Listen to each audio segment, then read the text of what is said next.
Hello everyone, myself Amruta Patil, lecturer of Computer Science Department, Arihant Education Foundation, Arihant Arts, Commerce and Science Junior College, Baudhan, Pune. Today I am here to explain the topic microprocessor and organization of 8085. The contents which we will be discussing are evolution of microprocessor, microcomputer organization, generic microprocessor, block diagram of microcomputer, and the functional pin diagram of 8085 microprocessor. Firstly, the microprocessor is basically an IC, integrated chip, that contains much of the processing capabilities of a computer. It is small in size but extremely complex device, and it is programmable. Okay, so we will be seeing the evolution of microprocessor. Okay, how the microprocessor evolved throughout. Here you can see a tabular form of advancement of microprocessor, where the first column is generation, the second is year, when the microprocessor evolved, the which year, microprocessor name, word size in bits, and the general information of that particular microprocessor. The first one is the first generation microprocessor. The firstly it evolved in 1971, Intel's 4004 microprocessor, and the word bit size was 4 bits. Okay, it was designed to be used in calculators. It could perform arithmetic and logical operations.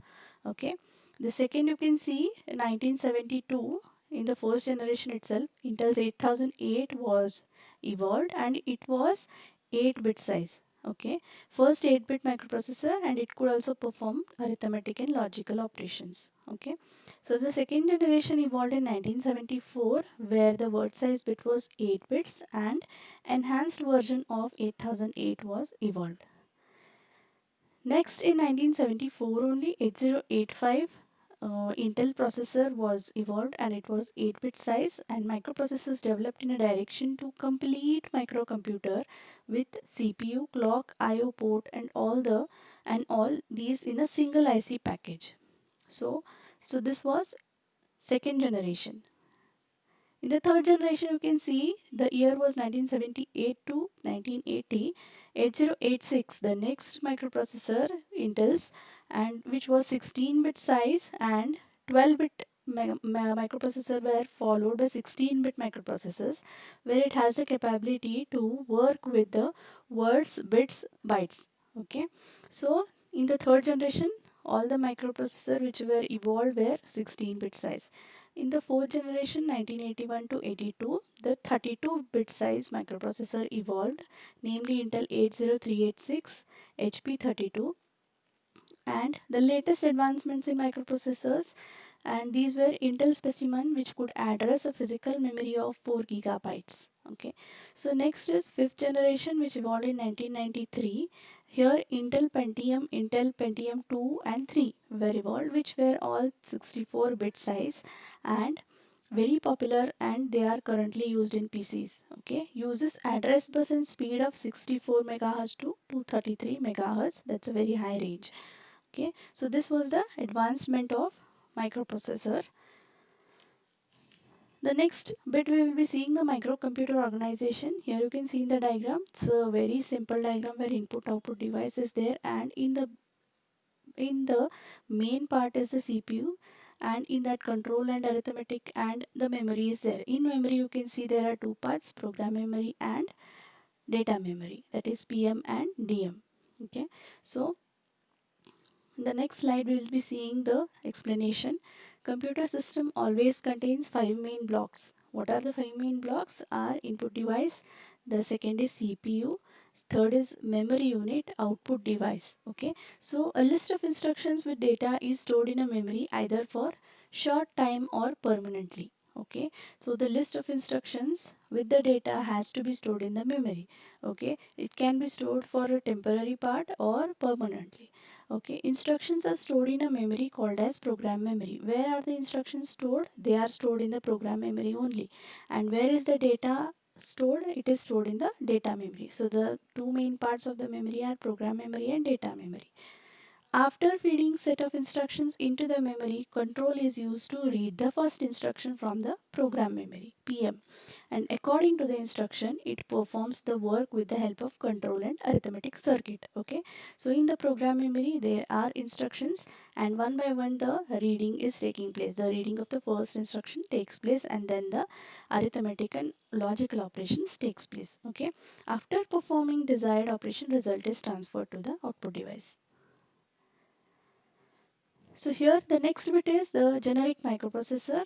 It gives an idea of simple architecture of a general microprocessor. How the general microprocessor is. Okay, what it includes the ALU, arithmetic logic unit, registers are there, various types of registers, instruction decoder is there, timing and control section, interrupt control, and the three types of bus which are used. Okay, so here this is the block diagram of generic microprocessor. You can see here all the parts which I have told you now have been located where the instruction reading, the instruction execution takes place. Okay, so one by one we'll be seeing what is arithmetic logic unit. It is 8-bit unit, always a 8-bit unit where arithmetic and logical operations are carried out. Okay, after performing the operation it sets the flags. Okay, so how the result is reflected, it is reflected in the form of flags where the according to the nature of the resulting answer. Okay, so what are registers? It uses many registers. Some of them are 16-bit and some of them are 8-bit. Okay, so let us see general purpose registers which are used. Register B, C, D, E, H and L are the general purpose registers, and also the temporary register which is also 8-bit. So these are the registers which are 8-bit in size. The next is the status register. What are the status registers? Status registers are the flip-flops. They are called the flags. Okay. Next is program counter. What is program counter? PC. It is a 16-bit unit. Okay. What is the function of program counter? It stores the address of the next instruction, next memory location. Okay, so it points or directs to the memory location containing the next instruction to be executed. Okay, so next is the stack pointer. What is stack pointer? SP. It is also 16-bit unit. What is the function of this stack pointer? It is used to store address of the memory called the stack. So what it is saving? It saves the address of the memory of the stack. Okay, so next is instruction register. What is this? It is also 8-bit unit. The first byte of instruction is loaded in this register. Okay, the program memory is the unit of the memory which saves the instructions, and instruction register is a 8-bit unit which saves the first byte of instruction. Okay, next is instruction decoder. It takes the instruction register and decodes it by driving the control section. Okay, decoding of the instructions takes place in the instruction decoder. Okay, next is timing and control section. It generates appropriate signals, okay, to control the respective devices in order to execute the instruction. Okay, all the synchronization takes place by the timing and control sections by generating appropriate signals. Okay, so next is the interrupt control. Okay, what it does, it executes certain steps when interrupt occurs. Whenever an interrupt occurs into the microprocessor, there should be some unit to control all the steps. Okay, so that steps are controlled by the interrupt control. Okay, next is three types of bus. Whenever we come across this types of bus, you should remember ADC, that is address bus, data bus and control bus. Okay, address bus is how many bits? It is 16-bit bus. Okay, and it is unidirectional. Only one way flow of the data takes place over here. So it is 16-bit and unidirectional. Data bus is 8-bit always, and it is bidirectional. Okay, it carries what? It carries the binary data necessary for the execution of the instructions. Next is control bus, carries the signal to execute the operation. Okay, so these are the three types of buses used in the generic microprocessor. Now next you can see the block diagram of microcomputer. Okay, so block diagram of microcomputer is what here the input device is there, output device is there, keyboard and display. In between there are two interfaces, keyboard interface and display interface. Okay, power supply you need it. Okay, then there is an address bus and there is a data bus and there is a control bus. The three types of bus are present over here. There is a ROM and RAM, that is the random read-only memory and random access memory. These are the two types of memories needed. Address decoder is present, chip select lines is present. Okay, so this is the basic block diagram of a microcomputer. It shows typical 16-bit address bus. There are 16 address lines and another is data bus. It is 8-bit data bus, depends on the CPU. Okay, so 16-bit address bus is there and it produces 16 address lines. Okay, address bus is unidirectional. From the MPU, it sends an address of the required memory on this bus, while the data bus is bidirectional, as I have told you already, and the from microprocessor unit data can be transferred to and from the microprocessor. Okay, so the third group of bus is called as control bus. Okay, through which control signals are carried. Control bus carries the control signals generated by the microprocessor. Okay, so control signals are generated by the CPU itself and it is transferred on this bus to drive the required block of the system. Whatever operation has to be done, those kind of signals are generated by the CPU and transferred on this bus. Okay, and then the required operation is taken place.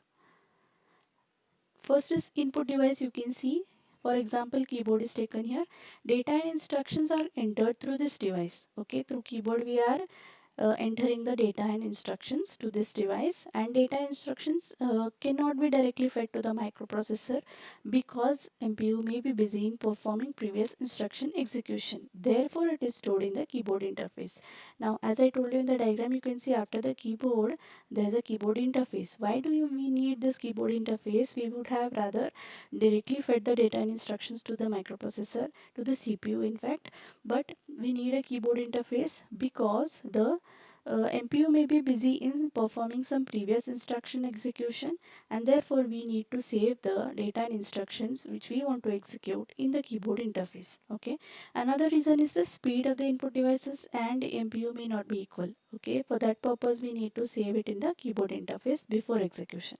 Okay, after storing it tells the CPU through a special signal line interrupt which interrupts the MPU. Okay, after storing it in the CPU, that is a keyboard interface, there is a special signal line generated which interrupts the MPU. Okay, after MPU completes the current instruction, it stops the normal execution and jumps to a special group of instructions in its monitor program. Monitor program is a program which is present in the program memory. Okay, which gives the response to the keyboard data is entered in the keyboard interface. Okay, as soon as the microprocessor completes its current instruction execution, it will stop there and then it will jump to a special group of instruction. Okay, and then it will execute it. What is MPU CPU? It is controlling unit. Okay, and it is fabricated on a very small chip capable of performing the three main functions. What are the three main functions which are performed by MPU or CPU? It receives the information in digital form, okay, from the peripheral devices, and then it processes this information by means of arithmetic and logical operations. Okay, then the third part is to send the result or information in the standard form to the output devices. Okay, so these are the three main functions of the MPU or CPU. What is ROM? ROM is a data memory. Okay, it contains fixed stored program that is known as monitor program. As I told you, monitor program is a program that is present in the read-only memory, that is data memory. It has address bus, chip select and read signal lines. Okay, it allows only reading stored information. What is RAM? RAM is also known as program memory. Okay, it is normally used to store the data. It is a temporary storage device, as we all know. It is normally 8-bit wide. It allows both reading and writing. Okay, that is why it is called as a bidirectional data bus is required. Okay, because it is both read and write is allowed over here. Output device, output of the system is displayed through the display interface, as we know that. Address decoder, it samples the data and selects the proper devices. Okay, clock with which whole circuitry is synchronized. Power lines required to operate the circuits. This is the functional pin diagram of 8085. Okay, so 8085 is a 40 pin package, so you can see the numbering is taken place from the for the left side it is 20 pins, and the right side there are 20 pins. Okay, so they are arranged in a particular manner. The first is AD0 to AD7. What is this? These are the address data bus. 8085 has address data multiplexed bus pins. Okay, these are called as multiplexed bus pins, and other address bus are pins A8 to A15. These are only address pins. Okay, address bus pins. Next is VCC and VSS. Supply connections are given across pins plus VCC, and VSS ground plus 5 voltage fixed. Okay. Next is X1, X2. 8085 microprocessor has its own built-in oscillator circuit inside it, okay, to which externally crystal is connected across pins X1 and X2. Okay, so these are the X1 and X2 are the pins. Okay, then RD bar and WR bar, that is read bar and write bar, these are active low pins. Okay, so a low level read bar signal indicates the selected memory or IO is to be read and data bus is available for data transfer.